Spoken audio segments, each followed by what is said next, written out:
तो प्रधानमंत्री नरेंद्र मोदी ने तीसरी बार वाराणसी से नामांकन दाखिल किया। नामांकन से पहले प्रधानमंत्री मोदी ने मां गंगा की पूजा अर्चना की, काल भैरव मंदिर में आशीर्वाद लिया।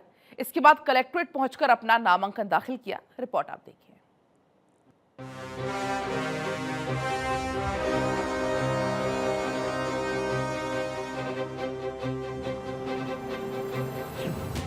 काशी में मोदी हैट्रिक की तैयारी। मां गंगा का पूजन, पीएम का नामांकन। 400 पार का मिशन, वाराणसी से नामांकन। यूपी में मिशन 80, माहौल बनाएगी काशी। 10 साल पहले नरेंद्र मोदी ने काशी को अपनी कर्म भूमि बनाया तो काशी ने मोदी को दिल्ली की सत्ता पर बैठाया और विश्व में नई पहचान दी। 2014 में पहली बार गुजरात से आकर नरेंद्र मोदी ने वाराणसी से चुनाव लड़ा तो कहा कि मां गंगा ने बुलाया है।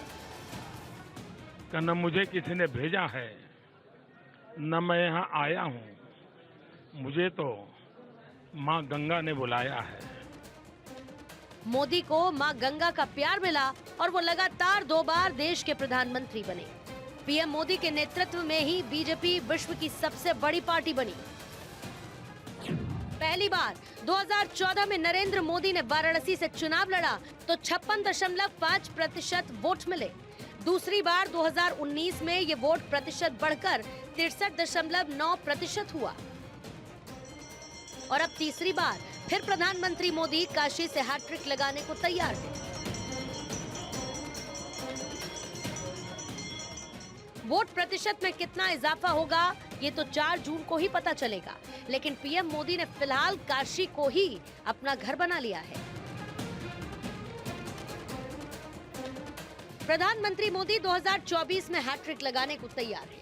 प्रधानमंत्री नरेंद्र मोदी किसी भी बड़े काम से पहले या तो मंदिर के दर्शन करते हैं या फिर काशी जाकर पूजा अर्चना करते हैं।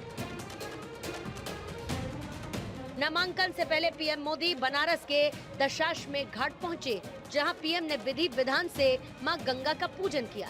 इस दौरान प्रखंड पंडितों ने वैदिक मंत्रोच्चार भी किया।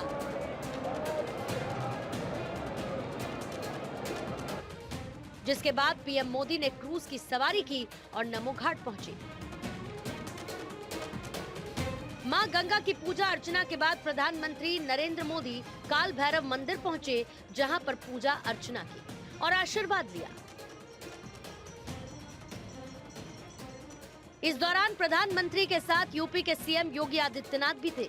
काल भैरव मंदिर में पूजा अर्चना के बाद पीएम मोदी कलेक्ट्रेट दफ्तर पहुंचे, जहां प्रधानमंत्री ने अपना नामांकन किया। इस दौरान पीएम के प्रस्तावक आचार्य गणेश्वर द्रविड़, सीएम योगी आदित्यनाथ समेत कई बड़े नेता मौजूद रहे।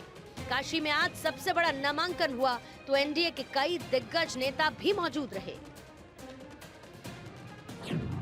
अमित शाह, जेपी नड्डा, राजनाथ सिंह, योगी आदित्यनाथ, एकनाथ शिंदे, कोर्नाड संगमा, प्रफुल्ल पटेल, रामदास अठावले, हरदीप पुरी, चंद्रबाबू नायडू, पवन कल्याण, जीतन राम मांझी, उपेंद्र कुशवाहा, संजय निषाद, अनुप्रिया पटेल, ओम प्रकाश राजभर, जयंत चौधरी के साथ ही कई दिग्गज पीएम मोदी के नामांकन के साक्षी बने।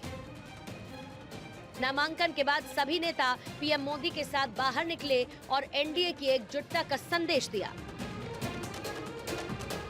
जिसके बाद पीएम मोदी सभी दिग्गजों का अभिवादन करते हुए नजर आए।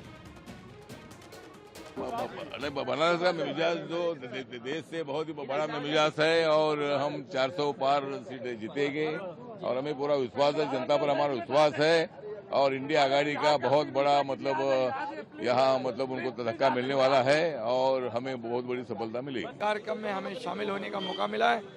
मैं इतना ही कहूँगा, आज आप देख रहे हैं कि कब वोटिंग करें, कब मोदी जी को मतदान करें, इसलिए 2014, 2019 सब रिकॉर्ड इस बार टूटेंगे।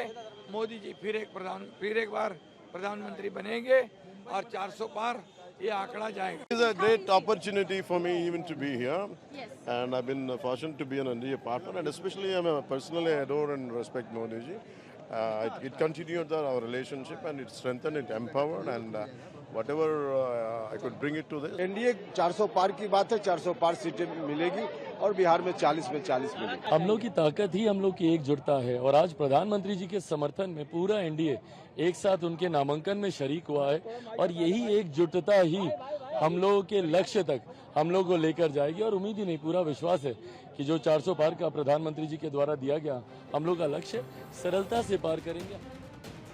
प्रधानमंत्री नरेंद्र मोदी ने तीसरी पारी के लिए काशी से नामांकन कर दिया है।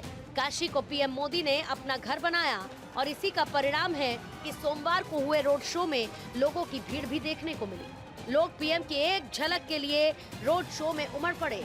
इसके साथ ही पिछले 2 चुनाव में लगातार पीएम मोदी के वोट प्रतिशत में बढ़ोतरी देखी गई। लोगों की इस दीवानगी का असर अब लोकसभा चुनाव के परिणाम के साथ ही देखा जाएगा।